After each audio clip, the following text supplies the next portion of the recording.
ನಮಸ್ಕಾರ ಸ್ನೇಹಿತರೆ.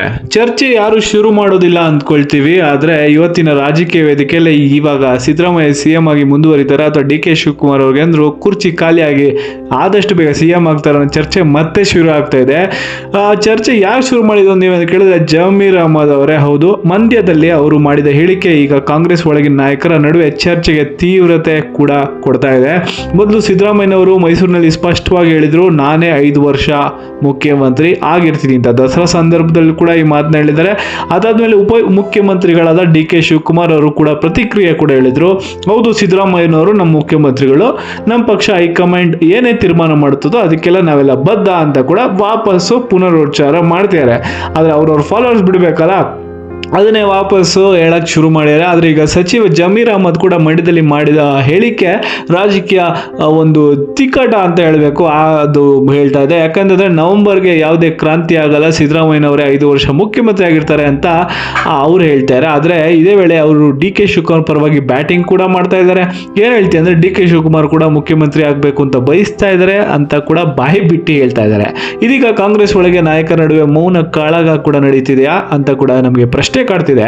ಒಂದೆಡೆ ಸಿದ್ದರಾಮಯ್ಯನವರು ಬಲವಾದ ನಾಯಕತ್ವ ತೋರಿಸ್ತಿದ್ದಾರೆ, ಇನ್ನೊಂದೆಡೆ ಡಿ ಕೆ ಶಿವಕುಮಾರ್ ಬೆಂಬಲಿಗರು ತಮ್ಮ ನಾಯಕರಿಗೆ ಅವಕಾಶ ಸಿಗಬೇಕು ಅಂತ ಕೂಡ ಆಗ್ರಹ ಮಾಡ್ತಾ ಇದ್ದಾರೆ.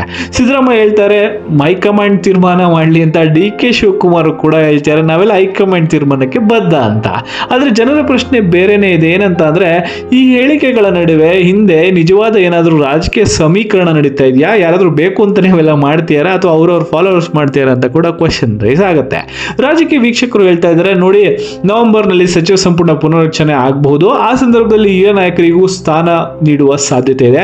ಆದ್ರೆ ಇದರ ಒಳ ಭಾಗದಲ್ಲಿ ಸಿಎಂ ಕುರ್ಚಿ ಕುರಿತ ಚರ್ಚೆ ಮರು ಪ್ರಾರಂಭವಾಗುತ್ತದೆ ಅನ್ನೋದು ಈಗ ರಾಜಕಾರಣದ ಹಾಟ್ ಟಾಪಿಕ್ ಕೂಡ ಆಗಿದೆ. ಇಷ್ಟೆಲ್ಲ ಕರ್ನಾಟಕದಲ್ಲಿ ಕಾಂಗ್ರೆಸ್ ಪಕ್ಷದೊಳಗಿನ ನಾಯಕತ್ವ ಸಮತೋಲನ ಹೇಗೆ ಸಾಕ್ತಿದೆ ಅನ್ನೋದು ನೋಡಬೇಕಾಗಿದೆ. ಸಿದ್ದರಾಮಯ್ಯನವರು ಡಿ ಕೆ ಶಿವಕುಮಾರ್ ಜೋಡಿ ಮುಂದೆ ಎಷ್ಟು ಕಾಲ ಒಂದೇ ಬೋಟ್ನಲ್ಲಿ ಇರ್ತಾರೆ ಅನ್ನೋದು ಕೂಡ ಕಾಲನೇ ಹೇಳಬೇಕಾಗುತ್ತೆ. ನೀವೇನಂತೀರಾ? ಮುಂದಿನ ವರ್ಷದವರೆಗೂ ಅಥವಾ ಇನ್ನು 3 ವರ್ಷದವರೆಗೂ ಸಿದ್ದರಾಮಯ್ಯನವರೇ ಮುಖ್ಯಮಂತ್ರಿಯಾಗಿ ಮುಂದುವರಿತಾರಾ ಅಥವಾ ಡಿ ಕೆ ಶಿವಕುಮಾರ್ ಪರವಾದ ಶಕ್ತಿ ಹೆಚ್ಚಾಗ್ತಾ ಇದೆಯಾ?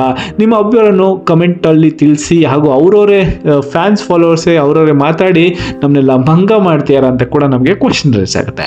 ಮತ್ತಷ್ಟು ರಾಜಕೀಯ ವಿಶ್ಲೇಷಣೆಗಾಗಿ ನಮ್ಮ ಚಾನಲ್ನ ಸಬ್ಸ್ಕ್ರೈಬ್ ಮಾಡ್ಕೊಳ್ಳಿ. ಆರಂಭದಲ್ಲಿ ನಿಮಗೆ ವಿಡಿಯೋ ಇಷ್ಟ ಆಗಿದ್ರೆ ಲೈಕ್ ಕೂಡ ಮಾಡಿ ಅಂತ ಹೇಳ್ತಾ ಇಲ್ಲಿಗೆ ವಿಡಿಯೋನ ಎಂಡ್ ಮಾಡ್ತೀನಿ ಸ್ನೇಹಿತರೆ. ನಿಮ್ಮ ಒಪಿನಿಯನ್ ಕೂಡ ನಮಗೆ ತಿಳಿಸ್ಕೊಡಿ. ಯಾರು ಸಿಎಂ ಆಗಿ ಮುಂದುವರಿಬೇಕು ಅಥವಾ ಸಿಎಂ ಯಾರಾಗಬೇಕು, ಡಿ ಕೆ ಶಿವಕುಮಾರ್ ಅಥವಾ ಸಿದ್ದರಾಮಯ್ಯನವರು ಮುಂದಿರಬೇಕಾ, ಡಿ ಕೆ ಶಿವಕುಮಾರ್ ಅವ್ರಿಗೂ ಒಂದು ಚಾನ್ಸ್ ಸಿಗ್ಬೇಕಾ ಅಂತ ಕೂಡ ಕಮೆಂಟಲ್ಲಿ ತಿಳಿಸೋದನ್ನ ಮರಿಬೇಡಿ.